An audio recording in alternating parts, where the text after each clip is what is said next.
It's a very great pleasure to be here, both in Minneapolis, St. Paul, and also to be with you all.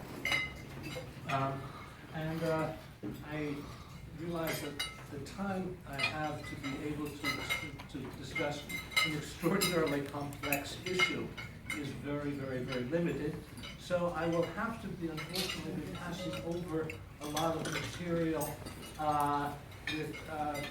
fairly rapidly, so I'm going to leave some time for questions at the end, so that if there are lack of clarity, or if there's questions, there's statements I'm making that you don't feel are properly substantiated, I really would urge you to ask some questions.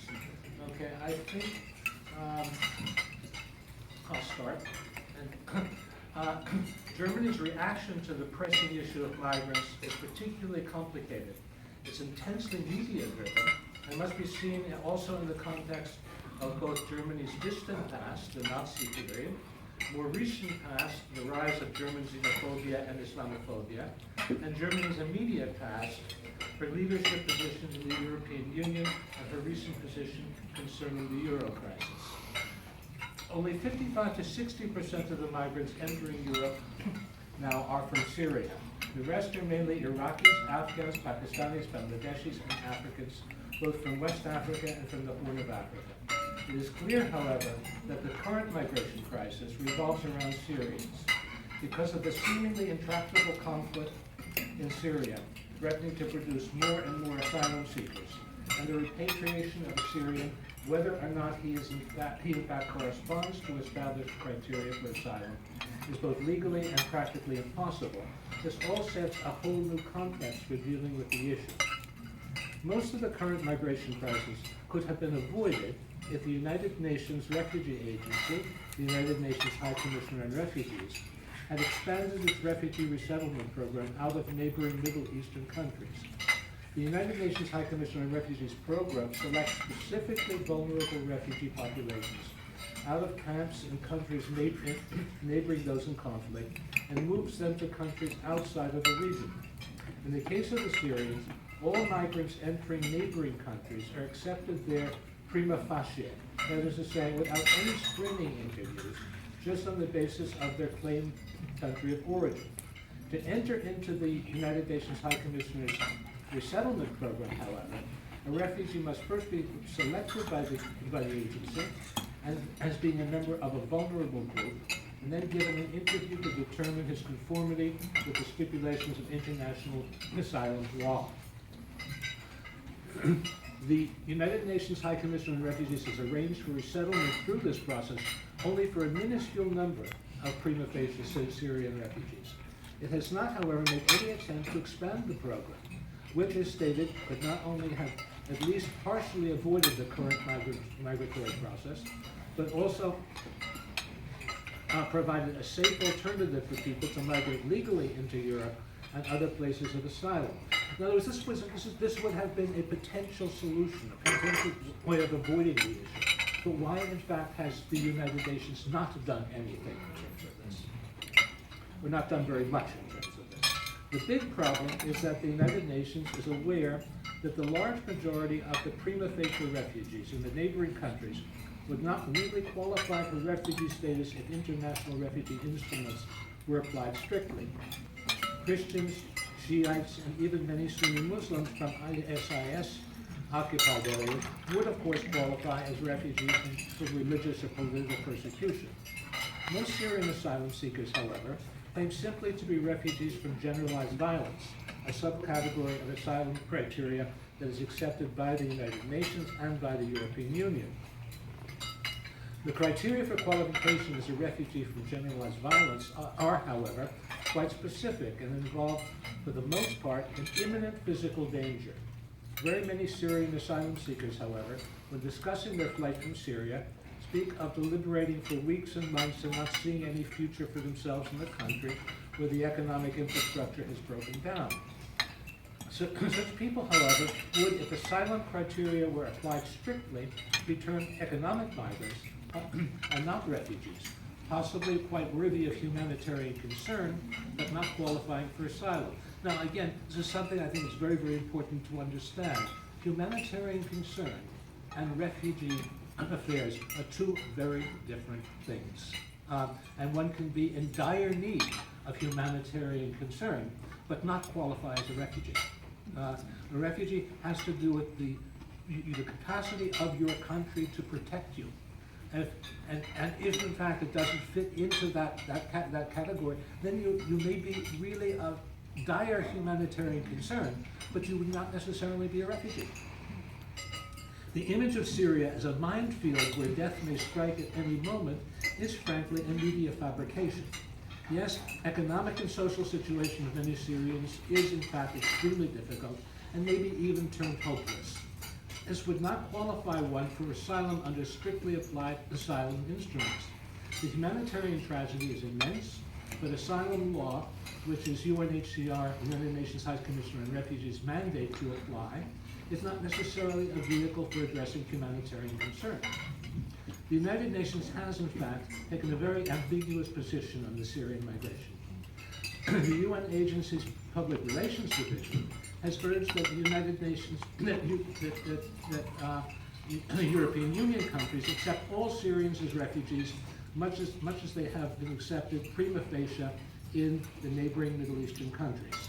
When, however, I contacted the agency's protection division on the issue, that is to say, my old colleagues I used to work in that agency, I got a very different response. They openly admitted to me in private that the large number of these Syrians were in fact legally economic migrants and not refugees under strict interpretation of international asylum law. Case in point, to give an example of the extent to which the issue has been distorted in the media, the Kurdi family, the much publicized photo of the corpse of the child that washed up upon the beach in Turkey. I think you're probably all familiar with this.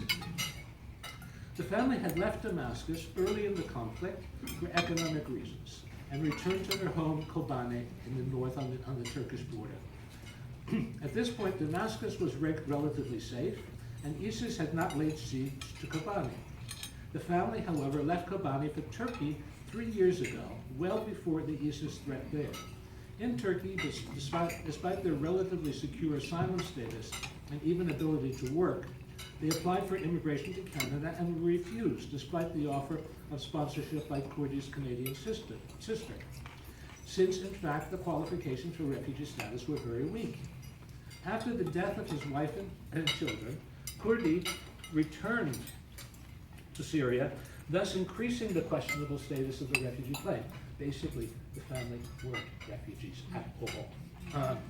Nevertheless, the Kurdi family has been touted as the archetypical Syrian refugee case, all based upon a heart-rending photo and an emotionally moving human interest story. The photo of the drowned child, along with some other tragic incidents of migrant deaths, have been tremendously influential in developing public support for the cause of Syrians and other migrants independent of any legal considerations. The Syrians pose a specific problem for the Germans, however, because of the unsettled situation in Syria. Even if a Syrian asylum seeker has no grounds for asylum, and even if he belongs to a category of asylum seekers specifically excluded from asylum by international law, such as those guilty of non-political criminal offenses or war crimes, German authorities cannot legally forcibly repatriate him either to Syria or to his country of transit. Forced repatriation requires the consent of the country to which the migrant has is to descend. In the case of the Syrians, this of course is impossible. The Germans are essentially stuck with the migrant, whether he qualifies for asylum or not.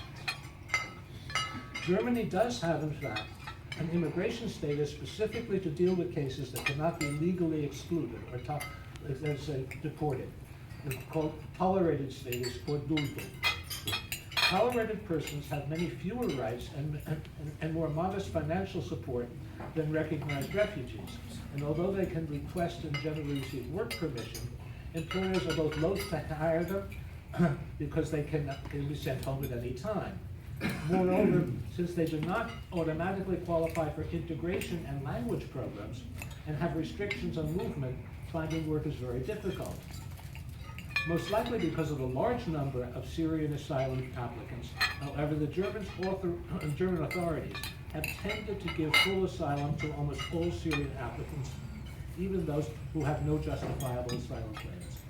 Tolerated status, or duldul, with its severe restrictions on movement and exclusion from integration programs, given the large number of people involved, would undoubtedly create serious social problems. That is to say, given the number of Syrians coming into Germany, the Germans can't afford to give them simply duldul, because you would have large numbers of totally unintegrable people hanging around Germany. Basically, they simply take the more practical situation of giving them full asylum so that at least they can access then integration programs and language programs and work programs.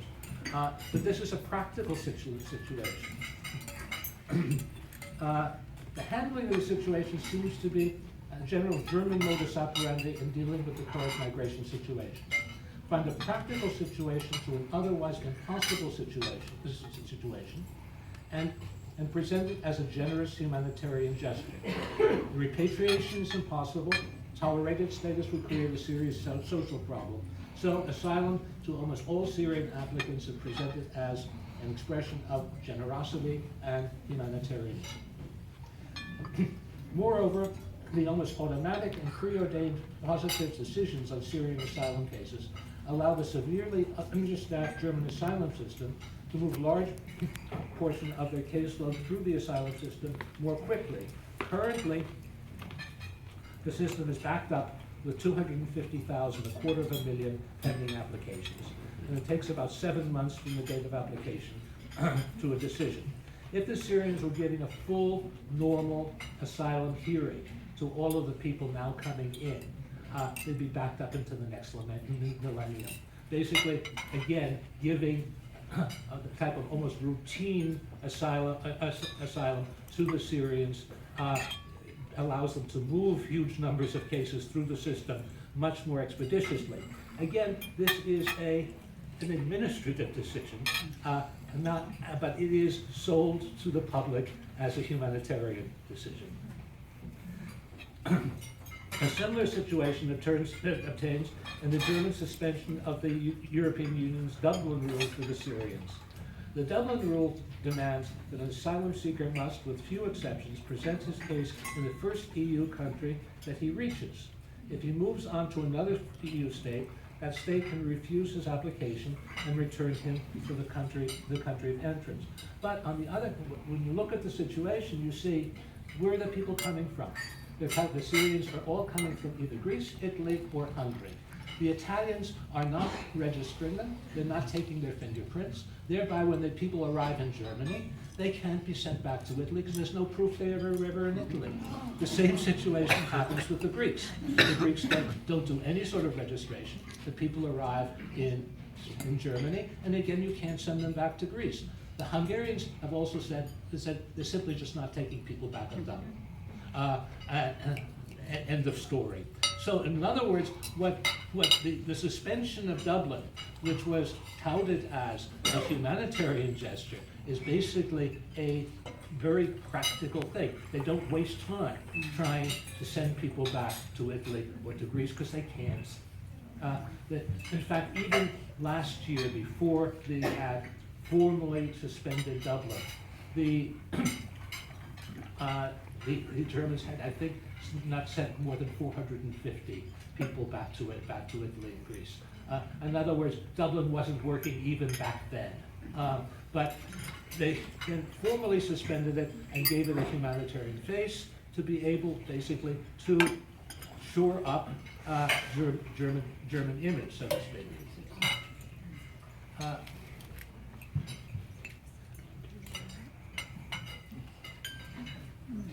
The German policy of putting a humanitarian face on its migration policy has been necessitated by past and more recent German history.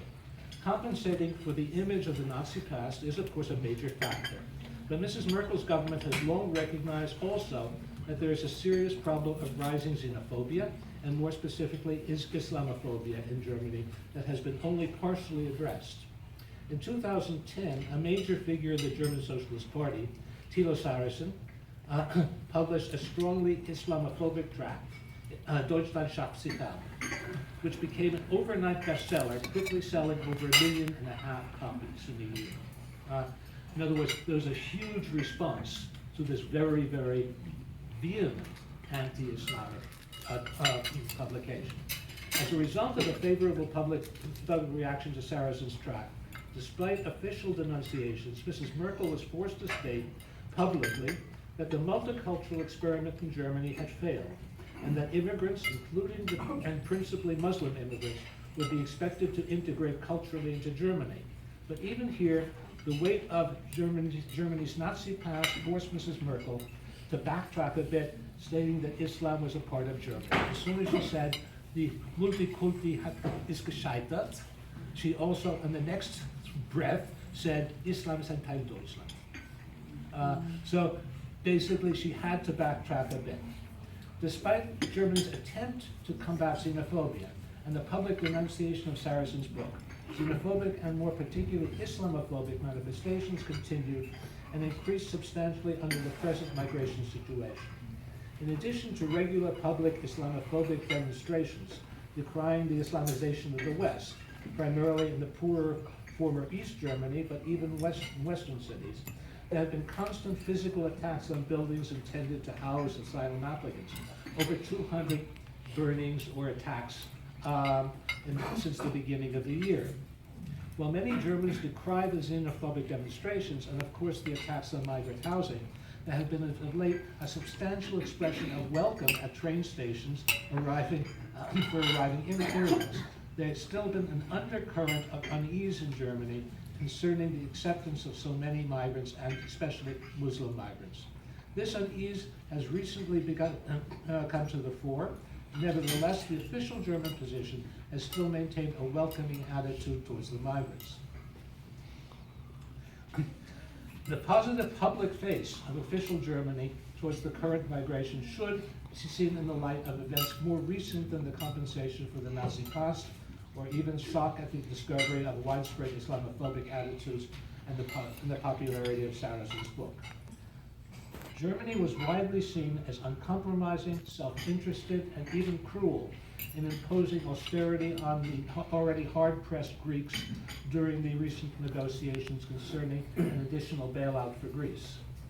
After what was an economic victory but a public affairs debacle with the Greek crisis, Germany was forced to present itself in a benevolent light.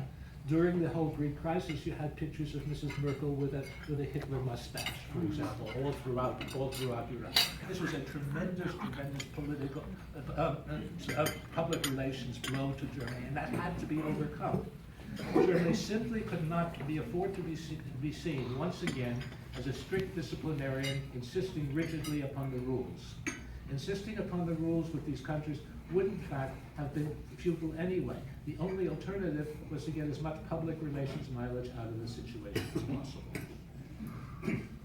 In addition to the public relations debacle surrounding the Greek financial crisis, Mrs. Merkel personally, and by extension Germany, suffered another public relations blow with the incident of the young Palestinian girl subject to deportation who began to cry during a television broadcast when Mrs. Merkel refused to be of any practical assistance and said simply that Germany can't take everything. The broadcast went viral and was again Germany heartlessly insisting upon the rules as it had done with Greece. Only a month later, Germany officially stated that it was ready to receive 800,000 asylum applications in 2015, and shortly after that, there was a much publicized suspension of Dublin for Syrian refugees. That is to say, the situation had become, in terms of a public relations situation for Germany, impossible. And they simply had to take a much softer line and publicize basically what they had to do anyway. They're going to get the 800,000. There's no way they could block it. Dublin was useless anyway, but they turned it on its head and made it seem like an important and softening welcome situation for Germany. Encouraged by Mrs. Merkel's government, refugee assistance NGOs and the mainland media, which almost totally ignored the legal aspects of the situation and played upon the real suffering of the migrants in their perilous journey towards Germany, thousands of Germans went to train stations and reception centers to greet and assist the migrants. The Nazi past, Merkel's insistence upon migrant assimilation, and the response to Zarazin's book, the image of the Islamophobic marches in Dresden and the burning of immigrant homes, and the public image of Germany as a stern disciplinarian developed during the Greek financial negotiations all began to fade. Mrs. Merkel openly expressed pride that Germany was recognized as a country where people wanted to settle and that was welcoming to refugees. In order to anticipate opposition to what Germany was presenting as an expression of German openness and generosity, Mrs. Merkel's government engaged in two fantasies. First, supported by the President of the European Commission, the executive branch of the European Union, was that the refugees, or at least 1,200 plus another, 12,000 plus another, I'm sorry, at least 160,000 of the refugees should be distributed throughout the European Union according to a quota system based upon each country's native population and wealth. Each EU country could shoulder its fair share of the refugee burden. Germany and the President of the European Commission succeeded in establishing a quota system just the other day, and the refugees themselves, on the other hand, have not been asked. The refugees are not going to accept these things. You're not going to have people who have risked their lives to get to Hungary, to get to the northern Balkans. We're not going to get people willfully getting on trains to Slovakia, to places where they're not wanted, and which there is no Muslim community, which there is no Syrian community. It's simply not going to go. And you're not going to have Mrs. Merkel pushing people onto trains to Poland. The Germans can't afford that. So, in other words, all of this business of the 160,000 distribution throughout, which is only a tiny fraction of the number of people who are coming anyway, is simply to a certain extent a public relations issue.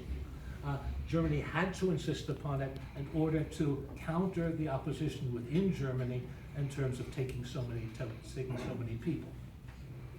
The second fantasy is that the Germans are calling for quick repatriation of failed asylum seekers.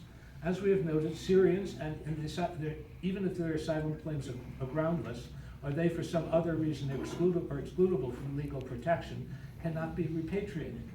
As for those who actually can be repatriated, there's no question as to it's being quick.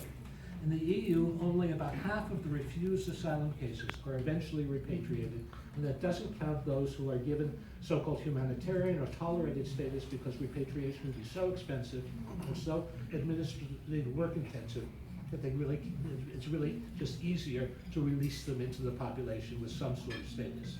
There can be no quick repatriation without questionable violations of legal rights. And again, this is not something that the Germans can politically afford. In other words, the idea of sending people back willy-nilly is just not going to happen. Mrs. Merkel's government knows very well that both of these measures to bring order and justice to the asylum regime are impractical and very unlikely to have any effect. They are being offered up somewhat disingenuously to counter the potential internal opposition to German generosity.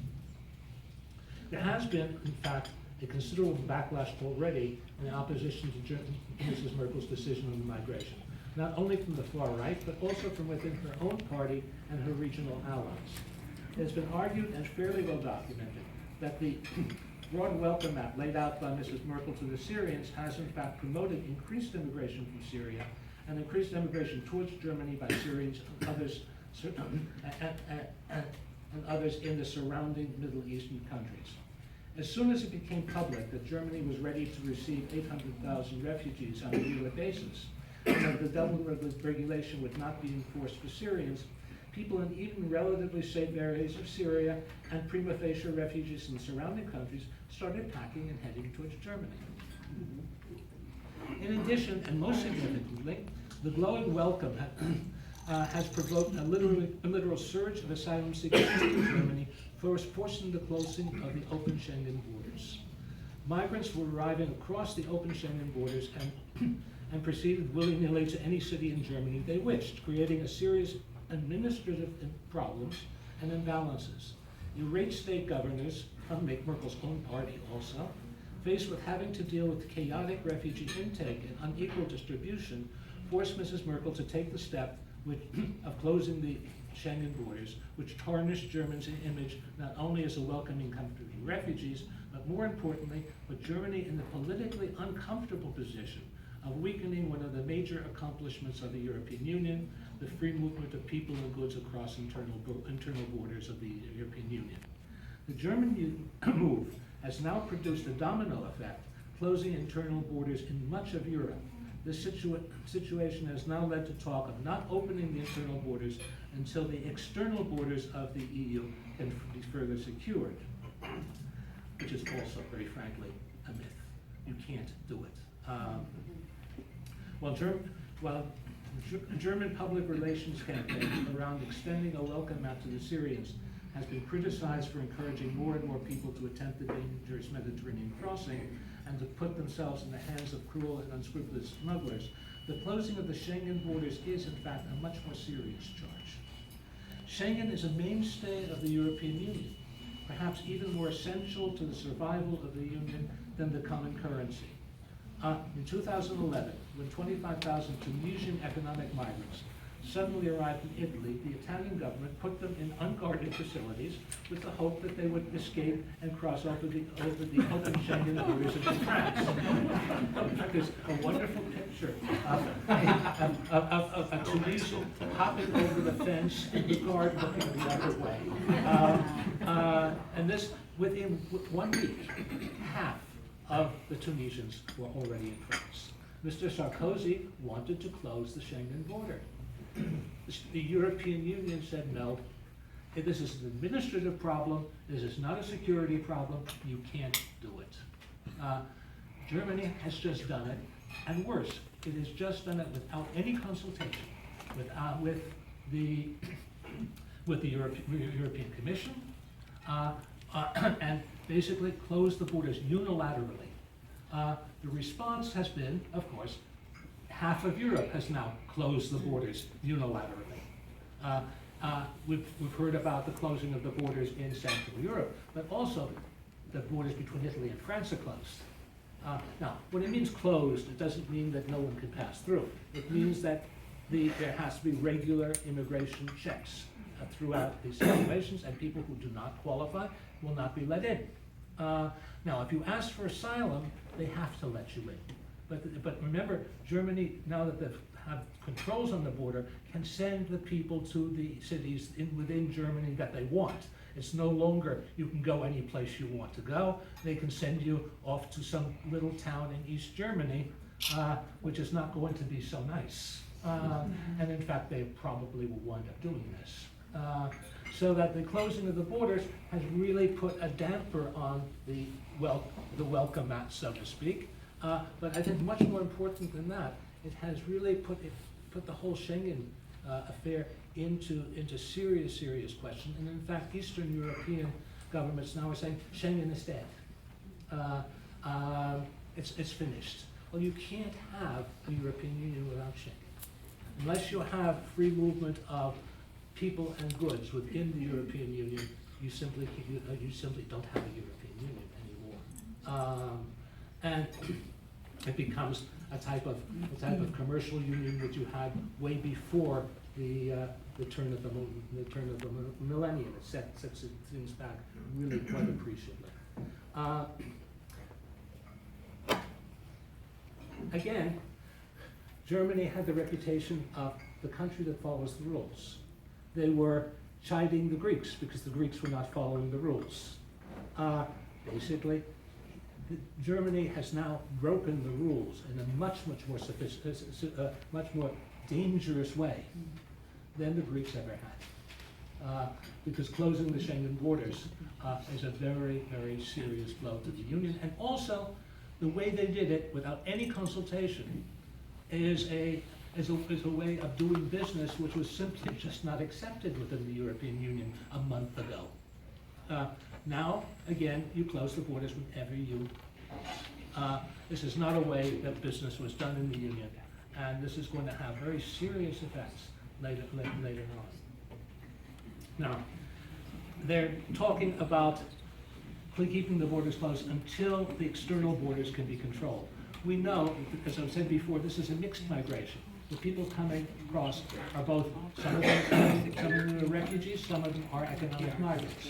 You can't separate them until you actually give them an asylum hearing. You have to let everyone in and then hear what they have to say. Thereby, closing the external borders is really impractical. The Italians tried to do it before 2012 when they were pushing boats back in the Mediterranean back to Libya. And the European Court of Human Rights said, you can't do this. You have to allow these boats to land.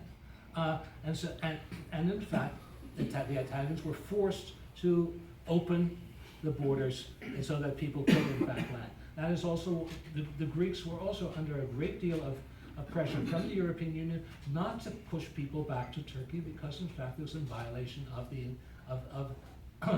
important human rights issues by pushing people, not allowing people the right to claim asylum. So, and of course Germany cannot, under these circumstances, really support anything which would in fact involve serious abrogation of human rights. So basically, the closing of the external borders is really, again, one of these fantasies. Now, Mrs. Merkel understands all of this. And recently, if you've been reading the small print in the news, she's been talking to certain people like Mr. Putin. And she realizes that the only real hope for solving this migration situation is to solve the situation, at least somewhat, in Syria. And in fact, Mr. Putin has really the plan. That is to say, he's going to prop up Assad because the choices in Syria are really not particularly good. You have Assad, you have the rebels, and the rebels are totally interlaced now with Islamic radicals, which are almost as bad as ISIS. Then you have ISIS. So you have the choices of three impossible choices. The only one that really can impose some sort of viable peace. Mr. Assad was never a good dictator. He was always a harsh dictator, but he did not really start killing people until there was the war. There were people in prison. There were people being taken care of, so to speak. But he was not any more brutal than try opposing any of our allies, the Saudis in Saudi Arabia. You don't get very far there either. So Mr. Assad was really not appreciably worse than anybody else in the region in terms of this. So and Mr. Putin is saying, look, I have in Russia a huge, well-assimilated Muslim population. So it's not about Muslim populations that migrated into Russia. This is a population that has been there for centuries. And I go to Russia and I teach in Russia once a year for a month, and in the south, and ask